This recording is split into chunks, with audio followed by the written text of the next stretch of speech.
in O2 2 plus O2 O2 2 minus கேட்டிருக்காங்க. ஒரு ஸ்பீசிஸ்ல number of electron 1ல இருந்து 20க்குள்ள இருந்ததுன்னா அதனுடைய பாண்ட் ஆர்டர் எப்படி இருக்கும்னு கொடுத்துடலாம். அதை பேஸ் பண்ணி கொடுத்திருக்கிற ஸ்பீசிஸ்ல அதனுடைய சார்ஜஸையும் கன்சிடர் பண்ணி டோட்டல் நம்பர் ஆஃப் எலக்ட்ரான் எடுக்கிற போது that corresponds to which bond order அப்படின்றத நம்ம கால்குலேட் பண்ண முடியும்.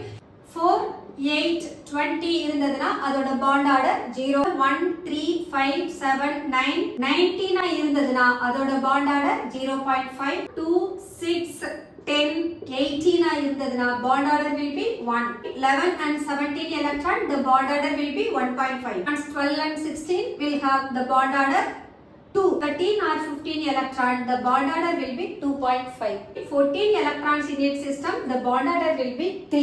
So based on this data we can identify the bond order of given species. Oxygen molecule is 16 electron system. அதுல O2 2 plus பார்த்தோம்னா 16 ல இருந்து 2 electron லெஸ் பண்ணணும். 16 minus 2 equal to 14. So the 14 it corresponds to the bond order 3. O2 it is an 16 electron system. So 16 corresponds to bond order 2. O2 2 minus. அப்போ 2 8s are 16. 16 plus 2 18. The 18 it corresponds to the bond order of 1. So the correct bond order is O2 2 plus greater than O2 which is greater than O2 2 minus. உங்களுக்கு இந்த video பிடிச்சிருந்ததுனா like பண்ணுங்க, share பண்ணுங்க, comment பண்ணுங்க and subscribe பண்ணுங்க. Thank you.